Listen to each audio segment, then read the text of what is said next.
اهلا بيكم في سنه اولى مامي. النهارده هكلمكم عن تجهيزات شنطه الولاده للمامي، ايه الحاجات اللي انت محتاجه تاخديها معاكي في المستشفى. الحاجات دي اساسيه وضروريه وبجد هتحتاجيها. عملت لكم فيديو قبل كده عن تجهيزات شنطه الولاده للبيبي، انا نزلت الفيديو ده على البيج التانية بتاعتي اسمها مريم صقر، هسيب لكم اللينك بتاع الفيديو ده لان هو بجد مهم جدا جدا. كمان عملت فيديو تاني اتكلمت فيه عن تجربتي مع الولاده من غير الم، هسيب لكم برده اللينك بتاعه. بس بعد كده ان شاء الله اي موضوع يخص المامي الحامل البيبي هتنزل على البيج هنا، فتابعوني بقى ان شاء الله الفتره اللي جايه. ولو تعرفي اي حامل او اي مامي لسه جديده وحاسه ان هي محتاسه، اعملي لها منشن على الفيديو ده او ابعتي لها البيج دي، وان شاء الله هنستفاد كلنا من خبره بعض الفتره اللي جايه. ورقه وقلم بقى واكتبي معايا ست الكل، كل حاجه تتاكدي ان انت خلاص حطيتيها في الشنطه، تبتدي ان انت تعلمي عليها صح عشان ما تتلخبطيش وعشان ما تنسيش كمان اي حاجه. انا بفضل ان انت تكوني عامله شنطه للبيبي وشنطه تانية ليكي، لان مثلا ممكن الممرضه بقى تيجي عشان تاخد الطقم بتاع البيبي او تاخد الشاور او تاخد اي حاجه فتنعكش لك الدنيا. فعشان الدنيا تفضل معاكي منظمه واي حاجه تحتاجيها تقولي مثلا لجوزك او اي حد موجود معاكي في اليوم ده ينولها لك على طول من الشنطه، تبقى الدنيا سهله ومنظمه ويقدر يطلع لك الحاجه بسهوله. واول حاجه لازم تكون موجوده معاكي وهي فوطه، لان انت اول حاجه هتعمليها اصلا اول ما تقومي من بعد العمليه هي ان انت هتاخدي زي شاور كده سريع عشان الدنيا تبقى نظيفه كده وانت جايه ترضعي البيبي، وعشان كمان يشيلوا بقى اثار الدم والمطهر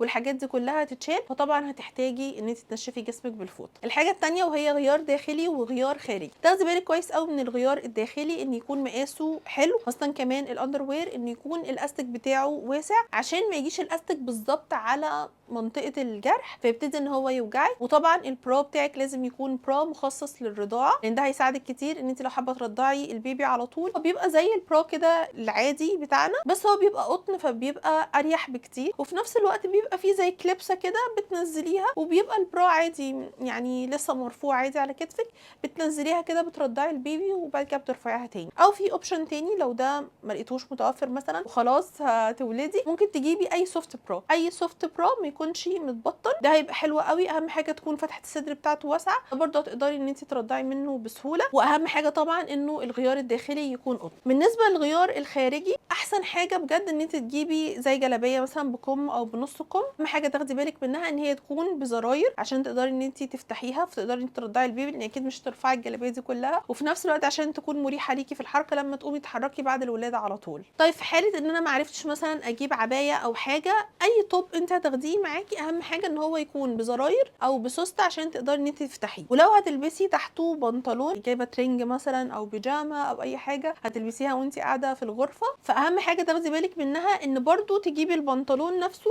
اللي هو مخصص للحوامل. يعني لو انت جايبه واحد روحي بيه بقى المستشفى اللي هو بيبقى من عند منطقه البطن كده، عشان برضو بتلبسيش اي بنطلون الحز بتاعه يمسك على منطقه الجرح فيبتدي يبقى الموضوع مؤلم. اهم حاجه ان يكون اللبس مريح بقى. وطبعا لو انت محجبه تاخدي معاكي طرحه وتلبسيها وانت قاعده هناك، مثلا لو دكتور دخلك او حبيتي ان انت تطلعي تمشي بره الغرفه يبقى معاكي الطرحه بتاعتك، او ممكن حتى تستخدمي الطرحه اللي انت كنت نازله بيها يعني او رايحه بيها المستشفى. والحاجه بقى الاخيره في الغيار الداخلي والخارجي بتاعك ان انت تكوني واخده حاجه تلبسيها في رجلك برده تكون مريحه، مش الشوز اللي انت خلاص بقى هتلبسيها وانت مروحه او انت جايه بيها. يعني مثلا تاخدي بقى شبشب او حاجه بحيث ان انت تلبسيها بسرعه وانت داخله تاخدي الشاور وانت بتتحركي برده في الغرفه او في المستشفى. كمان من اهم الحاجات اللي هتحتاجيها وانت في المستشفى وتاخدي منها يعني بتاع 5 6 كده، انا مش هوصيكي، هي الفوط الصحيه بتاعه الولاده. بيبقى حجمها كبير زي ما انتم شايفين كده، وفي نفس الوقت بيبقى ملمسها ناعم كده وقطن كده، بيبقى حلو قوي يعني. بس اهم حاجه ان انت تكوني واخده معاكي اكتر من واحده، ما تضمنيش انت قاعده قد ايه، ممكن تقعدي مثلا يوم كله، ممكن تبيتي لحد تاني يوم، فانت ممكن تغيري اكتر من مره، ممكن الفوطه تتملي يحصل اي حاجه يعني. في حاجه تانية بس انا مش هتكلم عنها دلوقتي بالتفصيل لان ممكن ما تحتاجهاش قوي في اول يوم، الفوط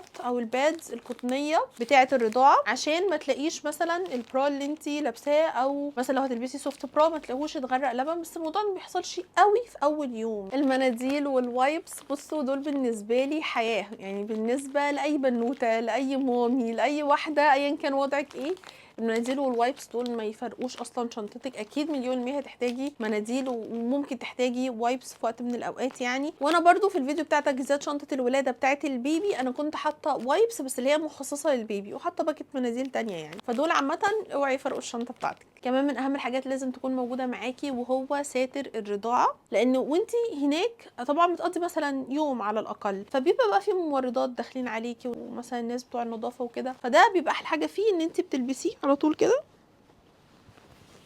بس، والدنيا بتبقى تمام، وتبتدي ان انت ترضعي البيبي. تخلصي اساسي لازم يكون معاكي ساتر الرضاعه ده عشان اكيد هتحتاجيه. كمان من ضمن اهم الحاجات اللي لازم تكون موجوده معاكي وتاكدي ان هي معاكي في الشنطه هي الاوراق الخاصه بالمستشفى، سواء بقى نتيجه تحاليل مثلا معينه الدكتور كان طالبها منك، لو مثلا الدكتور كاتب لك على جواب تحويل او كاتب لك روشته ان انت هتدخلي المستشفى الساعه كذا وهتولدي الساعه كذا والحاله بتاعتك كذا، لازم تكوني حاطاهم في الشنطه عشان يبتدوا ان هم يخلصوا لك الاجراءات بسرعه، ما تروحيش المستشفى وتكتشفي ان انت نسيتي الاوراق المهمه دي فتاخري مثلا ميعاد العمليه على الفاضي عقبال ما حد يروح يجيبها. اهم حاجه بقى لازم تكون موجوده معاكي، انا عايزه اقول لكم انا كنت معلقه ورقه على باب الشقه وورقه ثانيه على باب الثلاجه عشان ما ننساهاش، هي حقنه الار اتش، لان هي اصلا دلوقتي بقى صعب ان انت تجيبيها، يعني مش يقدروا يجيبوها في وقتها في اماكن بالحجز، وفي ناس تقدر تجيبها لك مش عارفه سوق سودا وحاجات كده يعني. فدي طبعا انت بتبقي عامله حسابك بقى قبل الولاده بشهر شهرين ان انت يكون معاكي حقنه الار اتش، وفي نفس الوقت هي بتفضل في الثلاجه لحد ميعاد الولاده، وبعد كده بتطلعيها وانت نازله على طول، ويبقى حواليها الاكياس بتاعه الميه دي او حواليها تلج او حاجه، عشان لو مشوار المستشفى بعيد هي لازم تبقى في درجه حراره معينه او يعني تبقى ساقعه. دي اخر حاجه هتتحط في الشنطه وانت خلاص نازله على الباب.